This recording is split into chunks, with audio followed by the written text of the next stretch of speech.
South Africa sabingelela kuphi nokuphi la nikhona ngeendawo lo Mduduzo ngaMkhwanazi sivela kwenhlangano Ithuleleni Organization. Sinibela-ke namhlanje-ke sinibekela singapha entabeni zaseMkhuze. Asiqaleke ukufika kule ndawo sake safika mangaphosisi ngithi unyaka odlule noma unyaka lo owandela odlule. Sesiphinde sabuya-ke futhi namhlanje-ke sibizwe obaba ngapha abangabasebenzi benkampani ethile eshayela amaloli la athwala umoba. La khona-ke bezocela ukuthi Thuleleni siyacela ukuthi-ke usondele eduze kwethu, kukhona okusiphethe kabi sifisa ukuthi sikudlulise silekeleleke khona ukuthi-ke yiphi indlela esingalekelela ngayo. Bangabasebenzi-ke into yabo-ke ibuhlungu nzakwethu ngoba ingikhumbuza nje uma ngihlale ngibheka abantu abasebenzayo nase besebenza iminyaka mase kufuneka baphume emsebenzini uthola ukuthi umuntu uyabona ukuthi ngaze ngayisebenza iminyaka eminingi ngisebenzela umuntu na mhlawumbe umlungu akhe inkampani yakhe enze iprofit ezakhe izingane zinesinkwa, but mina yonke leminyaka mangithi ngiyaphuma ngizophuma ezami izingane ezobe ziphetheni. Khona mangathiwa namhlanje uNkulunkulu uyangikhumbula mhlambe-ke kusekuseni amehlo awasavuleki ezami izingane ziyosala nani kule minyaka engake bengithi ngiyasebenza. Kubuhlungu-ke isimo esibhekene naso South Africa mase sibuka njengamanje kubantu abasebenzi abakhanda umnotho wezwe, kodwa-ke kuphinde kube yibona ongazuthi badonsa kanzima kulesi sikhathi nakulo uhulumeni osiphethe njengamanje. Kodwa-ke angeke ngande kakhulu ngiqaqa amagula-ke sinabo la bazochaza ukuthi-ke uThuleleni bambizele ukuthini, yikuphi la abacela khona mhlawumbe ukuthi Thuleleni ungasilekelela. Khona asizenzi izinto zabasebenzi kodwa-ke kubona ngathi cha kulokhu ngingasondela ngizonipha indlebe mhlambe-ke bese nginika izeluleko lapho ngibona khona ukuthi hayi cha mhlambe kulo mnyango ongala singakwazi ukuthi ningqongqoze ngakhona usizo ningakwazi ukuthi nilithole. Nawe-ke lapha ekhaya ulala udaba labo socela mhlambe nawe ukuthi ukulela kuma-comment unike ama-advices mhlawumbe ukuthi-ke esimeni abakhala ngaso iyiphi into engabasiza-ke. Sinaye kubaba ngapha ozoqala-ke azivulele inkundla omele bona abasebenzi nabo noma bezokwazi ukuthi baenze bakwazi contribute nabo kwi-conversation esinayo namhlanje ukuthi bakhala ngani. Baba siyakubingelela. Nkosi yami. Siyaphila Nkosi yami. Ubaba ubani? Ubaba Makhanya lo. Okay, khona la kulelizwe? Ngokuzalwa uSembazwane. Yebo. Ngokusebenza useCentras. Yebo. Udriver i-truck. Okay. Yebo. Usibizile baba la nethimba lakho nikhala ngani baba? Engikhala ngakho nethimba lami ngike ngahlangana phansi sahlala phansi nethimba lami sase sibeka amaphuzu kuwona asemqoka siphethe kabi sase siwabhala phansi. Ake ngicela ukuwafunda ukuze siqhubeke nokhalo lethu siye phambili. Yebo. Isihloko sethu sisenze ngomhla ka-8 enyangeni ka-9 2025. Isihloko senkulumo. Sinenkinga ngecala elahamba inkantolo. Laphela icala kodwa abantu abazange bakhokhelwe. Kuyisihloko sokuqala ke lokho esiqale ngakho ukuthi sikulontshe phansi. Kwase ukuthi ke iphuzu number 2. Iphuzu number 2 umlungu uthi uma umsebenzi lapha eCentras uma kufika isikhathi somhlala phansi akukho lutho azokumnika lona oluyimali azophila ngayo ekhaya. Iphuzu elesibili lelo okuyona into engenze ngaba nefuqufuqu lokuthi ngibathinte abafowethu noma abasebenzi sixoxe le ndaba size sidlulele kuThuleleni. Elokugcina ke elesithathu iphuzu. Umuntu uma usebenza itoho iminyaka yonke, unyaka uqalwa uziyophela ukuthi uqale nini ukusebenza uyosebenza uyitoho. Njengamanje kunobaba abagcinayo ukusebenza kuwo lo nyaka bayahamba baye emakhaya uthi umlungu abazuthola ngisho isenti bazohamba benjalo. Yingakho ke siye sahlangana nabasebenzi sakwazi ukuthi asisondeze iThuleleni izosilekelela ukuthi uma kuhamba kanje ikuphi la singasizakala khona. Uyiphi inkampani esebenzisa abantu la eSouth Africa ingabakhokheli ngendlela efanele, ingawenzi umthetho wase South Africa. Ngiyabonga. Uma nginga-eda nje mhlampe kulo maphuzu abhaliwe, inkampani unregistiwe nonke, Cha, akekho registiwe. inkampani isinesikhathi esingakanani isebenza South Africa? Oh, nansi Mike, ongakwazi ukuthi. Oh. Okay. Nakho baba. Nkosi yami, siyabingela baba. Sanibonani. Yebo, ninjani? Siyabheka Nkosi yami. Siyaphila. Ubaba ubani Nkosi yami?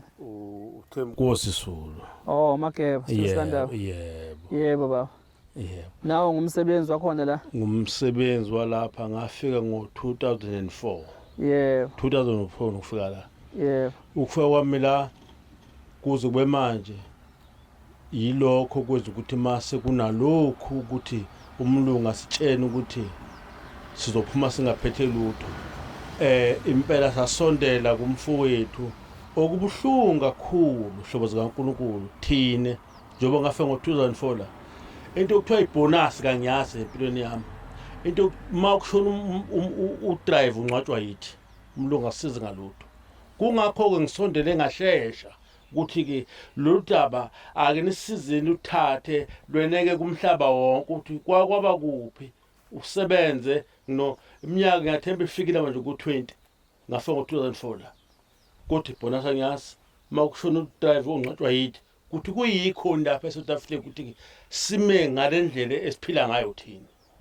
Ngiyabonga. Nawe ukulaba abagodukayo kulo nyaka. Ngiyahamba. Sokusenyanga impilo ngiyahamba esendleleni umthwalo. Manje nawe uthi uyahamba ule ngisizandla nje ubafika ule Ngidle ngisizandla. ngisile nazo ngihamba nazo. Ngengisho izandla zami ngihamba nazo Nkosi yami.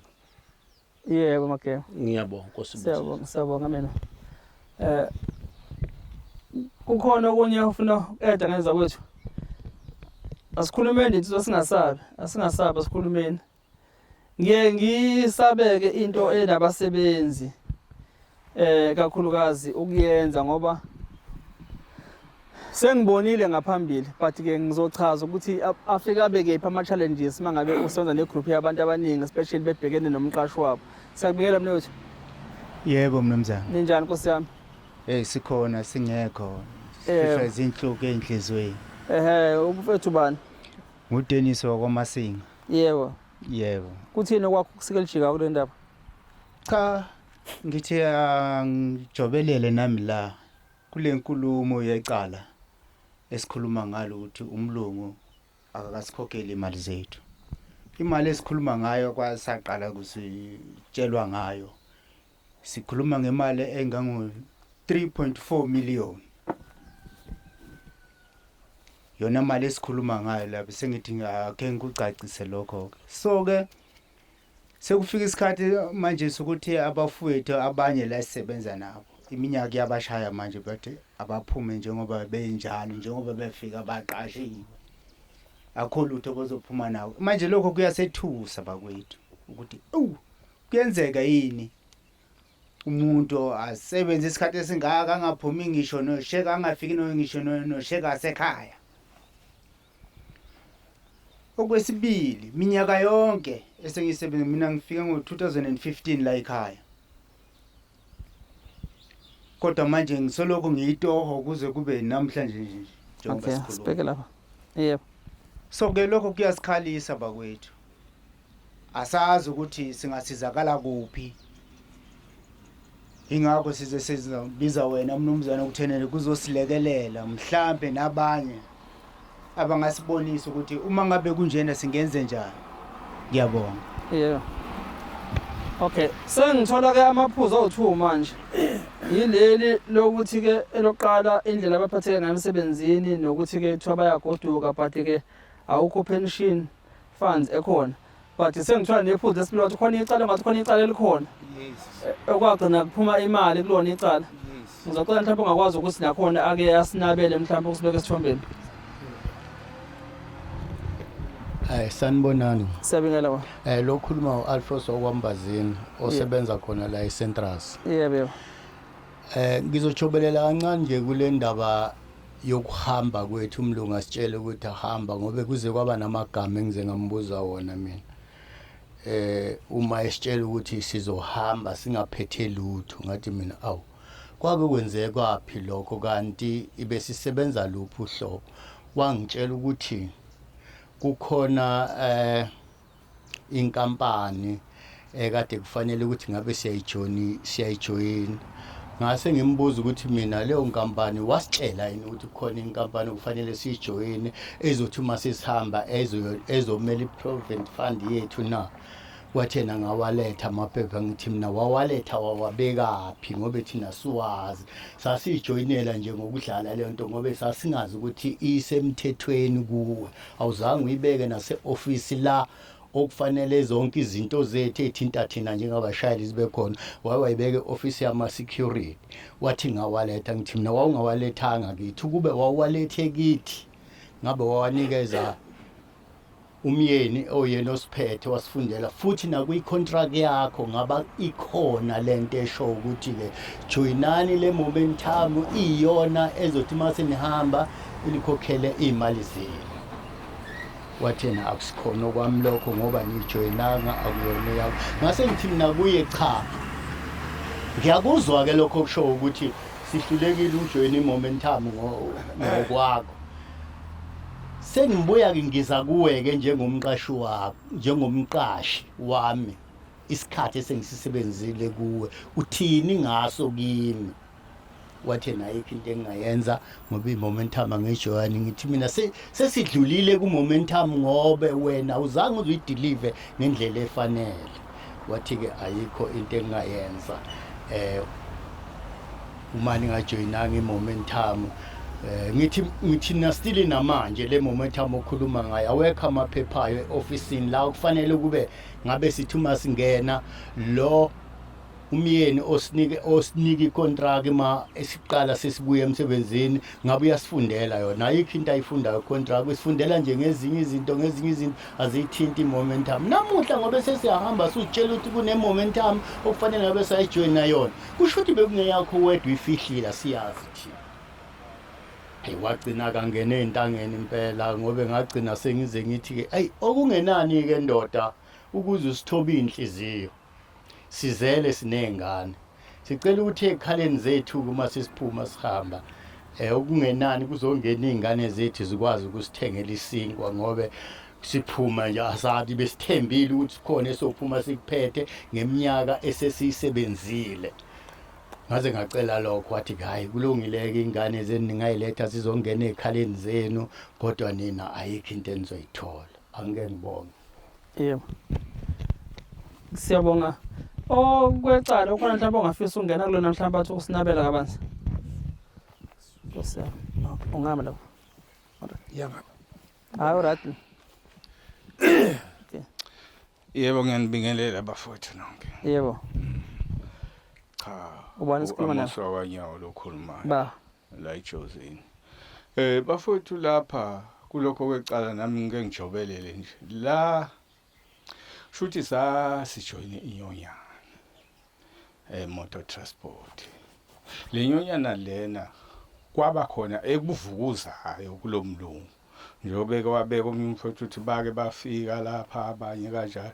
Yavukuza inyonyana yasithola ukuthi ke lo mlungu kade esirethisa driver beletha ngo-10 hayi u14 le ndaba lelicala kisuka lapho ke kusho ukuthi lo organizer inyonyana wathi okay bakhokhele labasebenzi wathi na ngeke imali abe nayo imali engako wathi ke lo organizer inyonyana alright baholele ke mabevalile ke kuze kube ngcono kubaholele bese emakhaya bevalile behlisi wathi inkampani izokuwa right yikho ke wabe sefula icala ke sokuvula leli icala ke yilo ke leli icala okulokhu kugijinywa nalo ke phansi phezulu ke njoba nje nomthetho wasebenyamaleleke ngithi ake ngibeke nje esithombeni sokuthi into enjalo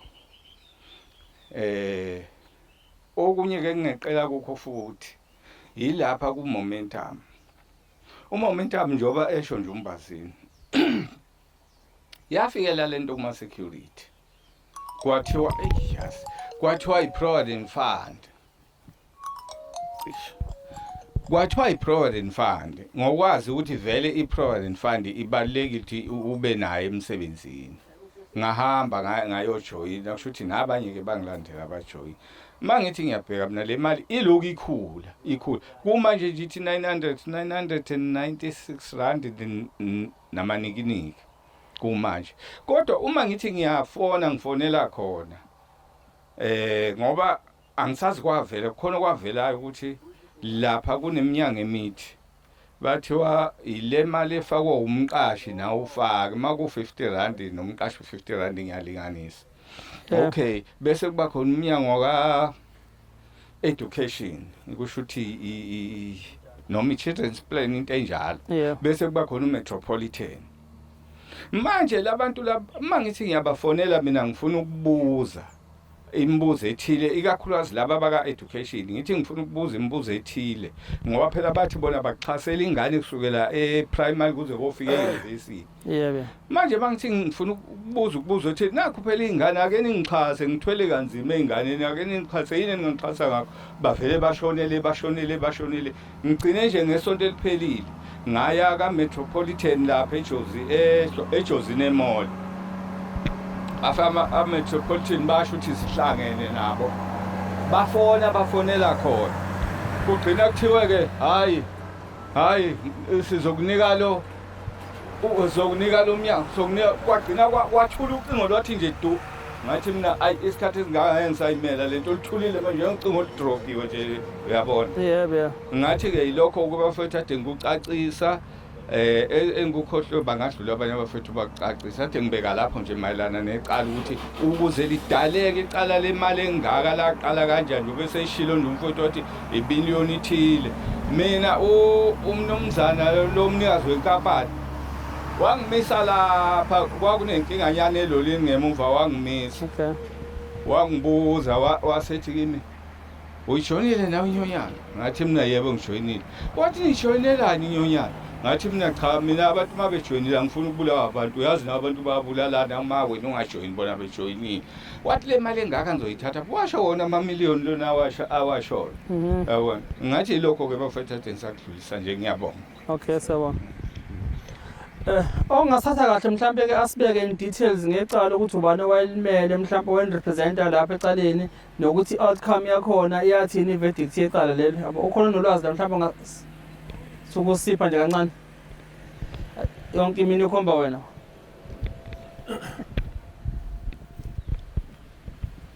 sanibonana yebo sabona umfana nje Mzimela nendawo kusehlohluwe la engihlala khona ekhaya ngokwesimo se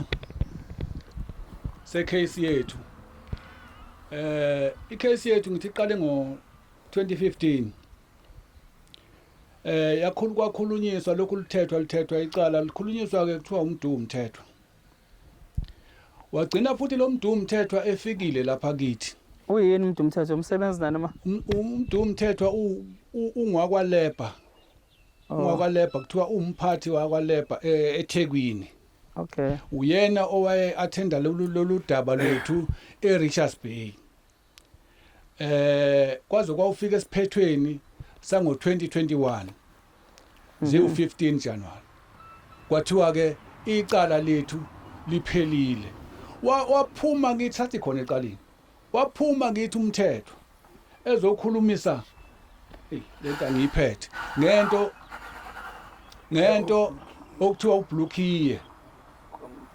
ubhlukhiye kuthiwa leli cala lethu alinabufakazi ukuthi sasingena kanjani emsebenzini siphume kanjani lathi igama kithi le blukhiye le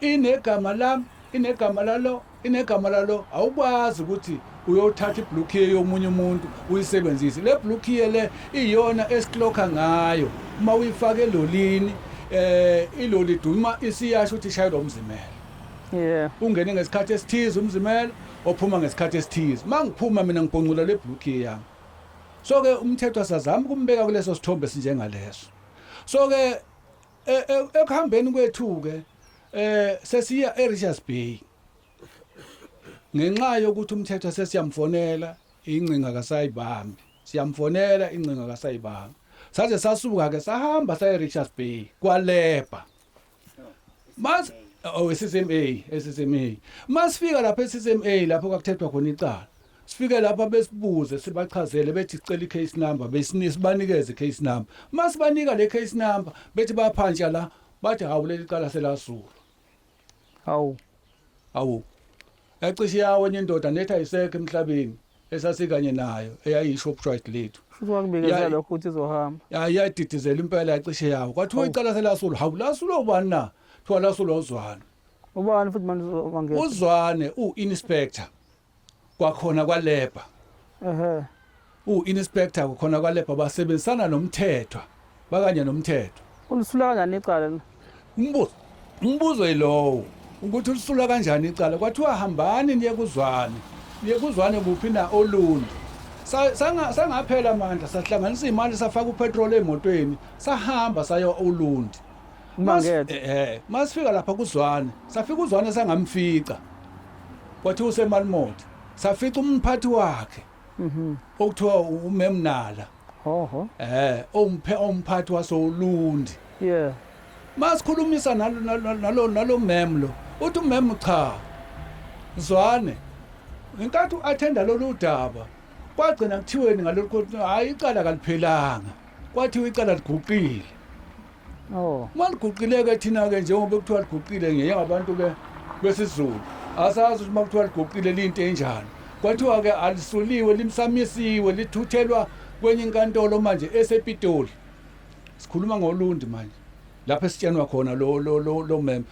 kuthiwa lisePitoli uma siqhubeka nokufuna ukuthi kade alikhulunyiswa yini noma alipheka ukukhulunywa yini ukuthi kwenzakalani inkulumo masi thinta lo Memnala uMemnala uthi thintana umthetho masithinta umthetho uthi uZwane ethi umthetho lapho manje sesinenkinga khona ke manje ukuthi kade kwenzakalani ngalenkinga yale mali yethu ma umthetho ekhomba uZwane cabanga ukuthi nje ngolesinga ngesabatha sikhulumile nomthetho kulo lesonto eliphelile uma sikhuluma nomthetho uthi umthetho mina ngilinda uZwane ukuthi anginikeze isibalo masebalile uZwane uthi ngabala ngaqeda mina uZwane lona u-inspector imali uZwane wathi mayibala wasitshena wathi i3.4 million mayisitshena uZwane wathi mina ngiqedile mina ngokwami inkinga senginikeza umthetho akusekho kunye engakusho mina bale ngaqeda sikhuluma ke ngodaba lecala njengoba ke sesithi manje ake sithathe inyathelo ke sicinga ukuthi akukho ni lapho esingasizakala khona ukuze sikwazi ukuthi lo mthetho phela achaze kwathathwa ama-account ama-photocopy amapasethi kwathiwa imali yethu izoqhamuka sikhuluma ngento yango-2021 namhlanje u-2025 yilokhu ke manje sekusikhulumisa ukuthi ake siphume ke sibheke ukuthi akukho yena abazi kangcono mhlawumbe abangasisiza kule nkinga ngoba sisenkingeni esingayazi sizoyithini kumanje ngisohlelweni lokuthi ngiyaphuma ngonyaka ozayo njengoba lo mlungu esikhipha nje ethi siyaphuma kodwa uphuma njengoba unjalo fike mina lapha ngo-2009 ngifika la simanje njengoba ku-2025 nje yilapho kuthiwa uyaphuma njengoba unjalo ungaphethe lutho simbuza ke manje ukuthi mthetho imali yethu iphi umlungu yasikhipha manje emsebenzini sikhipha kanjani singayitholile kwale mali yethu umthetho akasafuni ukukhulumisana nathi ingcingo zethu akasayibanga yilokhu ke manje sokusinikeza indlela ukuthi ake sifuna bomthetho mhlawumbe abangakwazi ukusinikeza indlela ebheke phambili ukuthi ukuze nikwazi ukuthola lamalungelo enu ningawathola kanjani ngicabanga ukuthi lokho ke manje okusinikeza inkinga kakhulu kusinikeza enkulu inkinga ngoba kudlala umlabalaba ngathi uZwane ukhomba umthetho uMemnala ukhomba umthetho akhomba uZwane manje sesisenkingeni ke ukuthi soyithini lena umthetho masimfonela akasayifuni ukuyibamba uZwane uthi ngiqedile mina njengo-inspector ngibale yonke imali yenu akukho lapho kunenkinga khona Akuyena umthetho wayipika la uthi wadla imali yayipika angeke ngazi-ke yona umthetho angazi-ke ngicabanga ukuthi ngiyaphela lapho bafowethu angazi noma khona la ngishiye khona oqhubeka abanye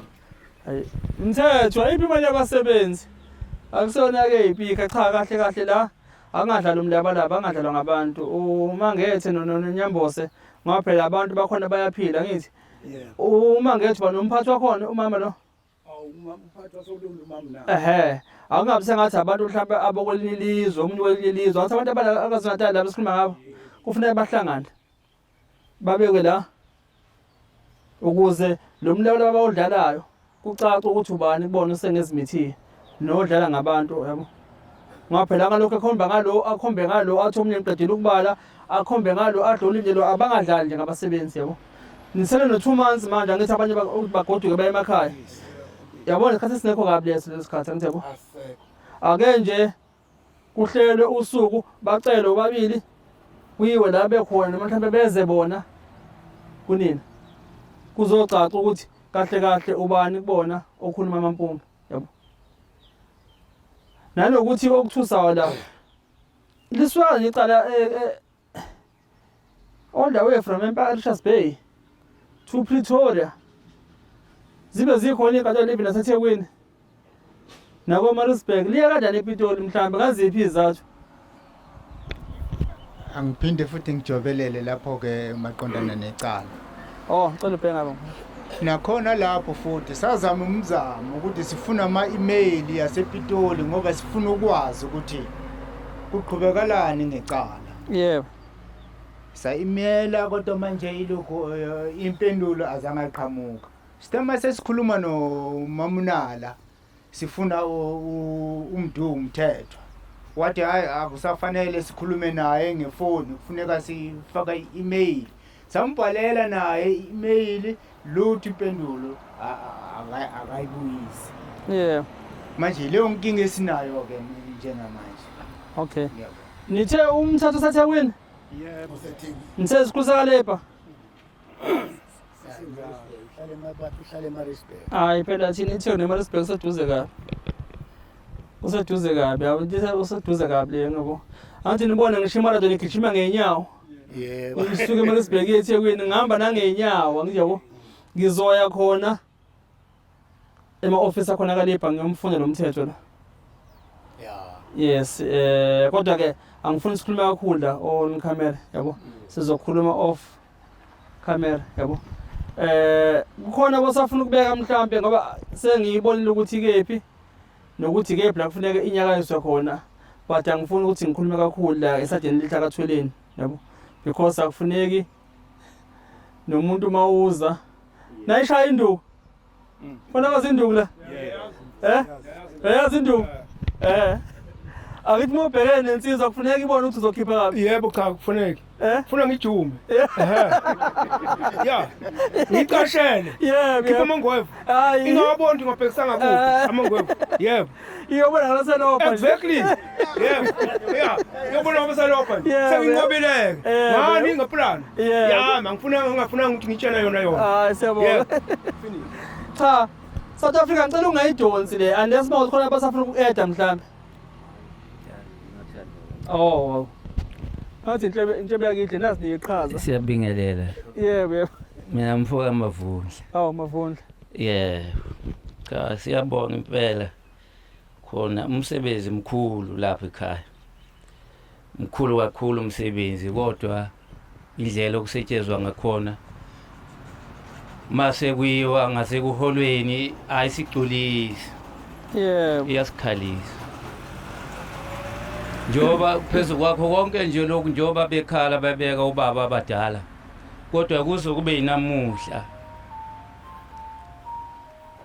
amaholo alapha ekhaya awenyuki noma ngabe uthiwa usebenze kangakanani imali yalapha ekhaya njalo masihola iyasikhalisa njalo wonke umsebenzi olapha uma ehola akagculiseki ngemali uhlala ekhala esebenzile kodwa lapho sokufanele kufike ukuthi uyahola khona manje wonke umuntu uyakhala mina ngifike ngo2018 imali ngiyifice lapha ko14 15 kuzobe inamhlanje imali imilapha khona izinto okuthiwa ngama basic ibasic ifike yenyuke unyaka nonyaka masisayina le contract iyenyuka ibasic kodwa umholo wethu ulokumye khona lapho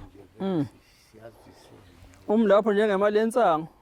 impela konke lokhu ke sithola silimala kakhulu ngoba kuyasetshenzwa ubusuku nemini umsebenzi mningi kakhulu kodwa mase kuyiwa ngapha ngasekuholweni asazi ke noma mhlawumbe uma ufuna nje ukwenza into lapha ekhaya kufanele ukuthi kukhona obolekisa ngemali umlungu uma ufuna ukwenza into yakho nje iyenzeke kufanele wena uboleke Uyena umqashi? Yes. Umashonisa futhi? Yes. Hawu. kufanele uboleke ukuze wazi ukwenza into yakho ngomholo wakho lapho ungasebenza iminyaka ongakwazi ukwenza izinto zakho Kodwa akuyena umashonisa ozalisayo. uyazalisa Hawu. Uyazalisa futhi? Yes. asazi ke noma ubekele khona lokho ngoba siyabheka ukuthi naye lo mlungu obolekisa kuyakwazi vele lokho ukuthi asiholi kusho ukuthi ubekwe ngamabomu ukuthi cha mabehola kakhulu ngeke baseze ukuzothatha le mali 1000 lizala malini? kuyasikhalisa kakhulu Lizala malini 1000? asazi kulaba bavame ukuboleka 500 rand. Ubomvu lo mashonisa lo. Angimazi kumqasho mashonisa. 20 rand angithi 100 rand. 100 rand uzala 20 rand Hey.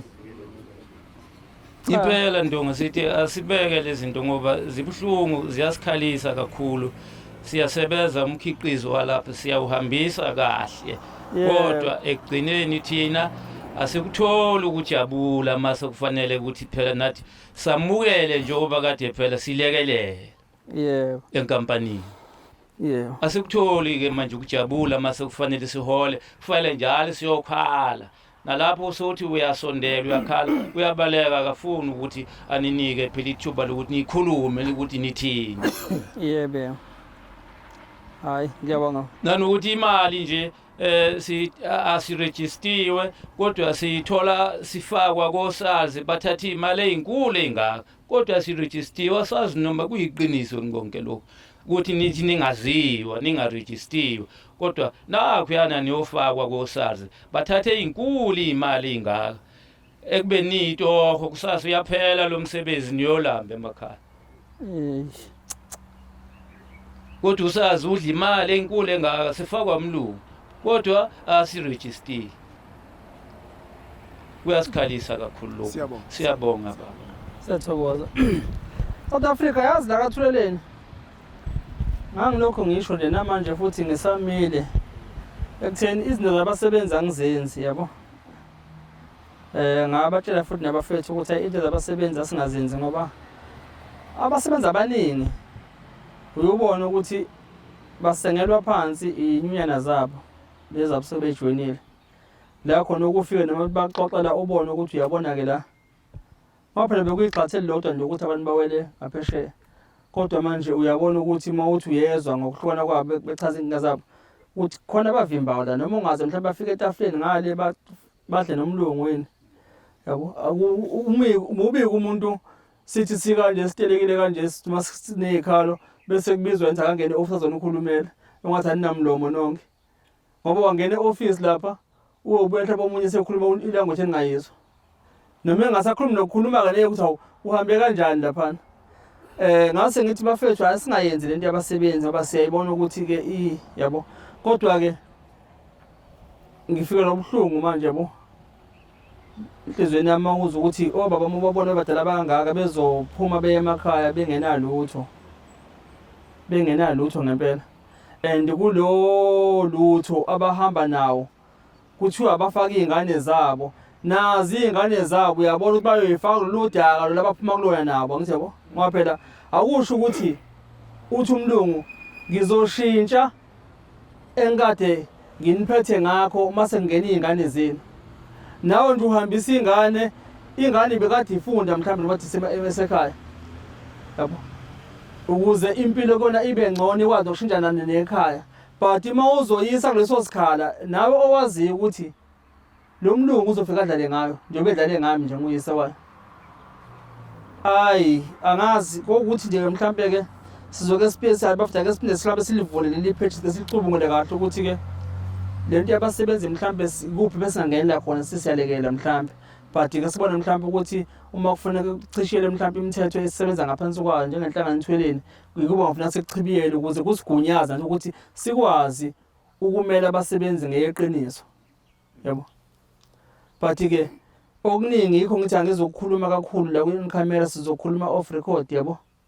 Njengoba ngibuza ukuthi ukhona ozodlala induku baba wafakazi yabo, akufuneki umuntu osibhekana naye ukuthi ke azi ukuthi ke siza ngani yabo. But khona ngicabanga ukuthi ke ngoba ngize ngothi sizokwazi ukuthi sinilele ngezaluleko noma sidonsa abantu esibona ukuthi laba bafethu cela sinizoleke la ngokuthi ke amajazi enigqokile ayakwazi ukuthi nikwazi ukuthi nivule lo mnyango ufuna kuvuleke kuona. Kodwa ke nje umthetho ayi bayakhala abasebenzi. Kulungile ngizokusho lutho okuningi. Sengivala nje bakhona abantu abafisa ukuthi basike lijikayo. Ake ngijobelele kokugcina. Okay, hayi vele right lapha. Okuyinkinga enkulu la engiphatha kabi kule nkampani yala eCentras, uma abasebenzi bake bakukhetha ukuthi ube shop steward, usuyibhube esiphambi kwakho. Njengoba ngingene kulesikhundla sekuba ishop steward, ngene ezicathulweni zabantu abaxoshwa bekhulumela abasebenzi.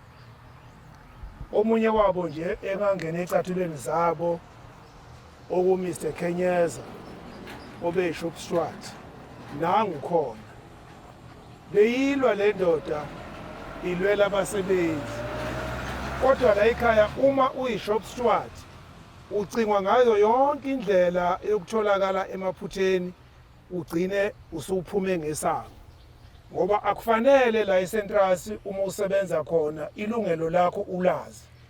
Kufanele ilungelo lakho uma uwumsebenzi eCentras ungalazi. Mukukhombisa nje ukuthi ngo-2004 wabamba ulayini uyovota wabuya nelungelo lakho, la ekhaya alisebenzi lelo lungelo lelo.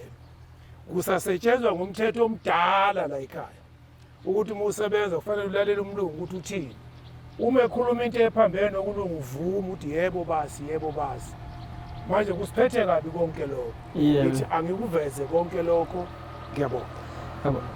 Enye into ebhedayo nje leyo ukuthi ungazi ukuthi ayishintshwa ngani ichitshiyele lento ukuthi kufuneka kibe yedwa umuntu oba ishop steward, ngoba lo muntu vele nisuke senimbeka ukuthi abe yisitha kumqashi. Yabo. Kahle uyabona ukuthi kufuneka ukuthi abasebenzi bonke baba ama-shop steward bonke. Angithi makuteleke kuthiwa injury to one, injury to all. Kucaca ukuthi sonke singama-shop steward. Ukuze ngabikho ukuthagethe komuntu oyedwa. Ngoba lama shop steward mangabe sexoshwe ekhishwa njengoba nje beke ukuthi ke ubhekwa ngayonke ukuthi sifuna iphunga la lengakhona ukuze sikwazi ukuthi simbambe, simkhiphe ngesango, yabo. Uphuma ngesango, abantu okade bamele ngeke bathi asiyovimba esangweni angakhishwa, yabo. Olandela ubani ozovela futhi hayi ngikhethe ngibe shop steward because phela niyasatshiswa. This is why ngithi nje kahle kahle into efike ichitshele ndiyabheda into ukuthi kuthiwa awube yedwa umuntu shop steward. Bonke abasebenzi enkampani akulingane sonke zama shop steward because simi ngazwi linye ukuze kuzovimbela lento zokuthi naye shop steward mangabe ifakwa ngale kuthiwa yawuphuza litiye namakheke. Kwazi ukuthi asizokwazi ukubathenga bonke, angithi yabo. Ngicabanga ukuthi yesenze nje lezo ngakwazi ukuthi imfundo zabasebenzi zikwazi ukuthi ke zibe kwi level yonke into ibe transparent. Ikhanye njengebhodlela lingenalo ukuthi ungalukwazi ukubona nangaliya. But ke ayikho ngithende mhlambe sisazoke sicubungule neteam lekathweleni nama legal advisors ethu kwezomthetho ukuthi mhlambe ke singangena kanjani le party yabasebenzi sikwazi ukuthi ke sibalekelele ngoba baningi abasebenzi besithinda. Sivimbe asizenze into ethinta abasebenzi. Yikho ngithende size la kunina ngoba sizokwazi ukuthi silalele kunina bese siyan advise ukunichushisa ukuthi ke nansi imbobo ngazophumeka ngayo. Yabo, angazi ingwevu zama nje ngeke aba nezingwevu ezinehleli ngapha Nkosi yami. Ungathi le ndlela ku TV le othi ubani angisho awazi bathi ufana obodlela ku TV baba. Awumbeze kahle. Cha ngifuna uPaul ninjani baba? Nginibingelele makhosana. Yebo. Umthembe Ndlovu lo ukhanda Mpevu zingibiza kanjalo insizwa zakithi mangise emphakathini. Yebo. Ngicela ukuba ngithi nje uPaula kancane ukuthi bafowethu yebo gatshe sibhekene nenkinga la esinesikhathi eside ngifike lapha ngo2006 kule nkampani. Le nkampani inobunyoka obuxakile ngoba ipay number enginayo ilokhu yabayodwa kodwa njalo mina ngisayina inkontract mangibuya ngizosebenza kodwa ipay number iyo leyo toti namhlanje. Manje kungixaka ukuthi okubanga ukuthi umuntu abe inkontract isikhathi esingaka ngabe kungumthetho kahulumeni yini ukuthi umuntu abe itoho iminyaka engaka nje kusukela 2006 kuzube namhlanje. Kungumthetho kahulumeni walilizwe lobusayo ukuba thina basebenzi sikhanywe ngalolu hlobo singameleleki ngendlela eyiyona yona noma umlungu wethu uye ongalandeli izinqumo okufanele ahambe ngazo. Yingakho ke siceleni nababa ukuthi mhlawumbe kukhona la esingethukana isikhipha khona ukuthi cha la wrong la right la wrong la right bese silalela nina ke njengokudala benu ngoba noma nibancane nibadala ngokufunda nangokulandela izinto ngokomthetho ufanelekileyo. Sibonga kakhulu ukuthi nifike mhlambe kukhona ichashaza elingacima naseyinhlizweni zethu uma kukhona engasibeka kukho qonde. Ngonyama. Amen. Siyathokoza. South Africa nje abanibona ke njengoba babadala kangakanani niyababona nje ushuthi ke njengoba kuthiwa nje bayagoduka baye ekhaya bayohamba nje bayoyilusela inkomo behlele kanje bengenalutho ukuthi ke yini bengisebenza nesonke lesikhathi yebo. Kuhlungu ke ngoba lento yenzeka phansi kwaHulumeni okuyena okwakuthiwa uHulumeni uzokwazi ukuthi azokhipha ke abantu bangene kwinkululeko kodwa ke uyabona ukuthi kakhulukazi labasebenzi engathi impela iboshwe lizaciwe kushawa bona impela abasebenzi loHulumeni ngoba isililo siqhuma ndawo zonke basebenzi even nabakena ngisho uHulumeni khala ngisho kwabona yabo bathi ke asazi ukuthi ke siyokhishwa yini lobugqila esibhekene nabo. Yikho nje uyocabanga mhlawumbe ukuthi mawuthi uyofuna ukuyosebenza engabe ngizoqashwa ubani engizokwazi ukuthi ngigculiseke ngoba isikhathi esiphila kusona izinga lempilo liyabiza. Ukudla nje ungena nje esitolo 1000 aliselutho uma gross. Upetrol unyuka njalo.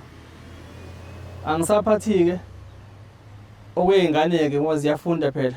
Uthola impilo ufuna ingane mayigula ziyibhedlela nani nisemgwaqeni ngapha angazi manana ngisho ama medical aid unikhavile nomlungu ukuthi phela nisemgwaqeni yizwa nje anama medical aid niyayifala nami nje uyihambile imthola impilo kaHulumeni kodwa niyasebenza. Mhlawumbe ngicona nami ngoba ngiye ngikwazi ukuthi ngiyikhulume mhlawumbe ngithola umjovo oright anyana mhlawumbe mina uma ukuthi yabo kodwa niyasebenza yizwa nje kunzima nangisho medical aid yabo. But ke hey angazi ngicela ukuthi South Africa ngiyime la sivale la okuningi njengoba ngisho ngathi angeke ngithanda ukuthi sikhulume la kakhulu but sizoxoxa ngale nabo. Yebo baba. Siyanibingelela abavakashi bethu. Yebo Nkosi yami. Usibiya lokhulumako. Ndaba. Hey. Sesithungathile le mali esikhuluma ngayo. Soto. Sike sadungaza lapha saye safika eMaritzburg sesifuna ummeli ukuthi akakasilekelele. Wasishikijela u3000 ngokusixoxisa nje. Njengoba sesibinda sijika sibuya kini namhlanje ukuthi hayi ake sizame ngapha ukuthi usizo siyoluthola yini. Usizo bafowethu sicela ukulekelelwa manje. Sisenkingeni. Kunzima ukuya ekhaya ungaphethe ngisho isinku uzofika enganeni zakho. Ingane zakho zazi ukuthi ubaba kade esemsebenzini. Uma ufika namhlanje ingane zazi ukuthi ubaba uphume nemali. Azazi ukuthi khona inkampani efana nale esikuyo ekhipha umuntu engaphethe lutho. Bafowethu sicela nisilekelele nisiluleke lapho kungalungile khona sicela ukuthi nisiluleke mhlambe siyogcina kube khona siyogcina sihambe sikuphethe mkhwana zomkhulu siyabonga ndaba. South Africa kubuhlungu ngiyacabanga nje ngizwile ukuthi khona abangasekho ngisho emhlabeni. Awucabanga ukuthi izingane zabo nemindeni kunjani ke kubona emakhaya. Bengasekho ngisho ubaba ke lo bekhona mhlawumbe ukuthi ke angabuye ngisho naneyingoqo ezokuthi lezomobo la uthwala mhlawumbe ngane ehlafuna. uma kukhaleka abasaphila njengamanje nabo kuthiwa bayaphuma bengaphethe lutho, kodwa-ke asazi uNkulunkulu uzoyivula indlela. Sizobona nje masibele eThekwini ukuthi sihlela kanjani, akwazi ukutholakala-ke umthethwa asho-ke mhlawumbe ukuthi kwenzakalani. Umthethwa nozwane kuzomele batholakale, but nje ngicela ukuyivala lapho. Siyathokoza. Ngiyibongela ngumduduza wamkhwanazi kwenhlangano Ithuleleni, singapha phansi kwentaba zaSophongolo lapho sikhona. So seSophongolo eMkhuze, sisemkhuze. Cha, ngiyabonga ngaleza kwethu okuningi mhlawumbe siyoba nawo part 2 la khona ababesebesho ukuthi-ke kulokho aba-advise ngakho mhlawumbe bahambe bafika kephi. Ngiyathokoza. Siyabonga.